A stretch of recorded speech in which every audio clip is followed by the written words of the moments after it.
There's a belief floating around the internet that if you're not intermittent fasting, you can't be serious about reversing insulin resistance. That if you're still eating breakfast, you're doing it wrong. If you can't go 16 hours without eating, you lack discipline. And I want to address that directly. Intermittent fasting is powerful. It can dramatically lower insulin, and it can do it quickly. It can improve metabolic flexibility. It can simplify your eating pattern and reduce mindless snacking. But is it necessary to reverse insulin resistance? No.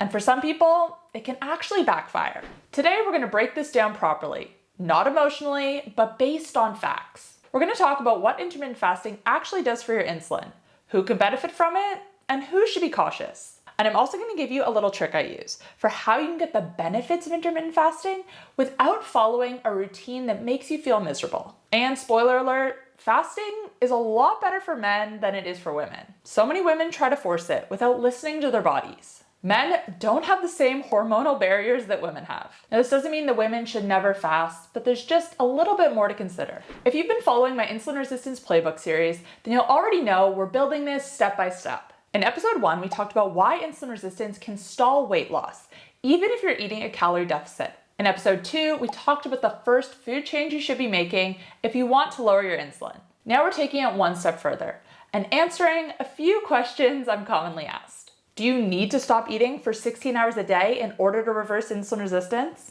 Is intermittent fasting required? Let's start with the mechanism. Insulin is a storage hormone. Every time you eat, especially carbohydrates, insulin rises. That's not a bad thing. This is what the body is meant to do. But when insulin is elevated frequently and chronically, your cells become less responsive to it. The pancreas compensates by producing more insulin. Over time, insulin resistance just keeps getting worse and worse. Now, the way to reverse insulin resistance is simple. You need to reduce how often insulin is stimulated. And that's where intermittent fasting comes in. When you extend the time between meals, insulin has time to fall. When insulin falls, your body is able to access stored fat. When insulin is low, your insulin sensitivity also improves. In simple terms, fasting creates this space where your body is able to access your stored body fat instead of constantly storing it. And this is why so many people see improvements when they start a 16-8 intermittent fasting schedule. Skipping breakfast and eating between noon and 8 p.m., for example, reduces total insulin exposure across the day. It can improve your fasting insulin, bringing it down. It can improve your HOMA-IR score. It can reduce visceral fat, and it can reduce inflammation. And there are also cellular benefits. During longer fasting windows, AMPK activity increases. Autophagy begins to rise. Fat oxidation increases, and ketone production rises as well. And for many people, appetite becomes easier to manage because they're not on this constant blood sugar roller coaster. But here's where nuance matters. Because intermittent fasting, it's not magic. It's simply a tool to lower insulin exposure, and tools only work in the right situations. So let's talk about who tends to benefit most from intermittent fasting. People who graze all day, people who snack at night, people who eat from the moment they wake up until the moment they go to bed. For these individuals, creating a structured eating window can dramatically reduce insulin spikes.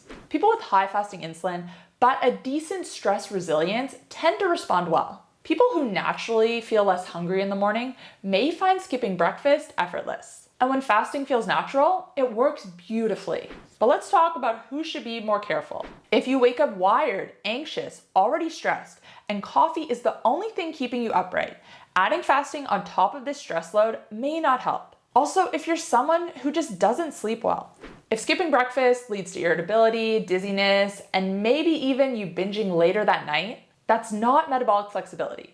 That's cortisol compensation. If fasting feels like you're white knuckling your way through hunger every morning, that is a signal, and a signal you need to listen to.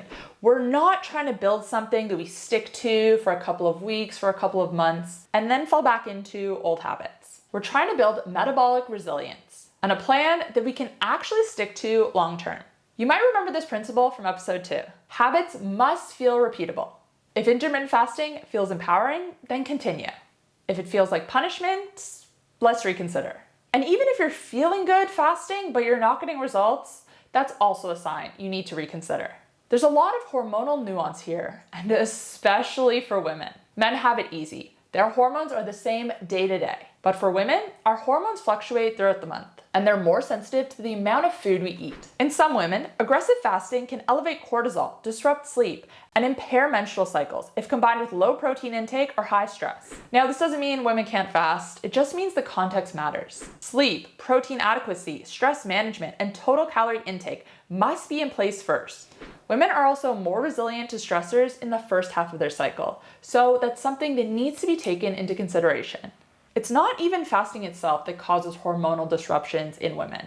It's undereating in general. If you're following an intermittent fasting routine, but you're eating enough energy for your needs within your feeding window, most women find that works. But it's when fasting is combined with energy restriction overall, then we start to see these issues. And that's why episode 2 came before this one. Protein first, carbs last, stable blood sugar. You build the foundation before you remove meals. Now let's talk more about skipping breakfast specifically, and if this is the best way to do intermittent fasting. Skipping breakfast lowers insulin exposure, yes, but the benefits are amplified when the previous day was metabolically stable. If you ended the night with dessert, alcohol, and late night snacking, skipping breakfast the next morning does not magically undo that. Your cortisol may rise, your blood sugar may fluctuate, and hunger may rebound. But if the previous day was protein-rich, stable, and lower in refined carbs, skipping breakfast often feels easier and smoother. And that's metabolic flexibility emerging. And this is also where the concept of mimicking fasting becomes powerful. You can lower insulin without fully eliminating meals. One strategy is a protein and fat breakfast with minimal carbs. Eggs and avocado, Greek yogurt and chia seeds, leftover salmon and olive oil. This type of breakfast keeps insulin low while preventing cortisol spikes that come from undereating. Another strategy, and this is the one I was talking about at the start, is using my MCT oil protocol. I did a full video on this a couple of weeks ago. I'll link that above if you want to check it out. But in that I explain how C8 and C10 MCTs are rapidly converted to ketones in the liver. Ketones suppress hunger and provide an alternate fuel source. If someone struggles to push their first meal later in the day, adding a teaspoon to a tablespoon of high-quality C8 MCT oil to coffee can ease that transition without causing a significant insulin spike. Now, of course, this technically isn't a true fast, but it mimics some of the metabolic effects that we're looking for. And because MCTs can't be stored as fat, this is basically a win-win. Walking in the morning is another powerful tool. Low-intensity movement increases fat oxidation without significantly increasing stress hormones. In my own continuous ketone monitoring experiment, walking consistently elevates my ketones, while high-intensity workouts temporarily lower them. You can also reduce meal frequency without skipping an entire meal. 2 to 3 solid meals without grazing, that is the sweet spot. This is still intermittent fasting, just in a less extreme form. And here's something important to remember. If you can't reverse insulin resistance without intermittent fasting, that suggests your foundation is not strong enough. You should be able to improve insulin sensitivity through eating adequate protein, lowering refined carbs, strength training, walking after meals, optimizing your sleep, and managing your stress. Those are non-negotiables. Intermittent fasting is an accelerator, not the engine. Sustainability here is huge. If fasting makes you feel in control, great. If fasting makes you obsess over the clock, count minutes, or binge later, then it's not for you, or not for you at this time. Insulin resistance is a long-term metabolic condition. We're not looking for a 30-day transformation. We're building habits that will still exist in 5 years. That might include having a 12-hour eating window instead of 8, fasting 3 days per week instead of 7, skipping breakfast only when you're genuinely not hungry. The goal is metabolic flexibility, not performance fasting. And that's where actually having real feedback can be extremely helpful. One tool I've been using recently is SciBio's continuous ketone monitor. It's similar to a continuous glucose monitor, but instead of monitoring your glucose, it's monitoring your ketones.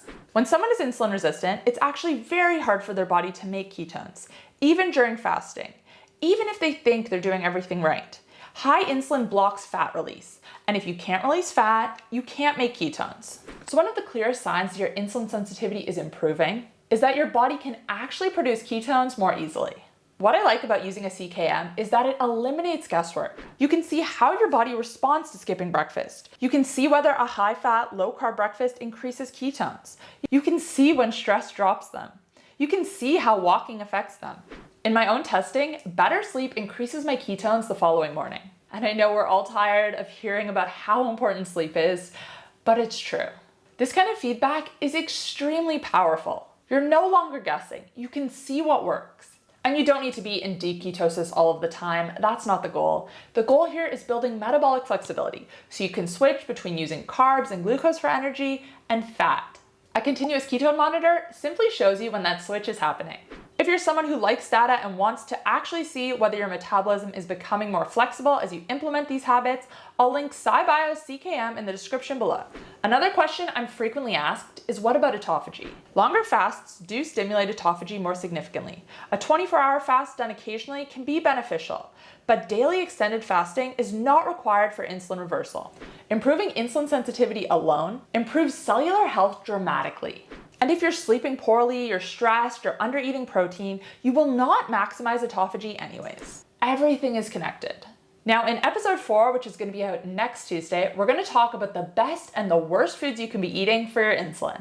And this is critical because fasting, yes, it's great, but it can't compensate for a poor diet. So in summary, yes, fasting is a powerful tool, but it's not mandatory. You want to be building habits you can repeat. You want to find a strategy that's gonna work long term. That is how you reverse insulin resistance, you lose the weight, and you stay insulin sensitive.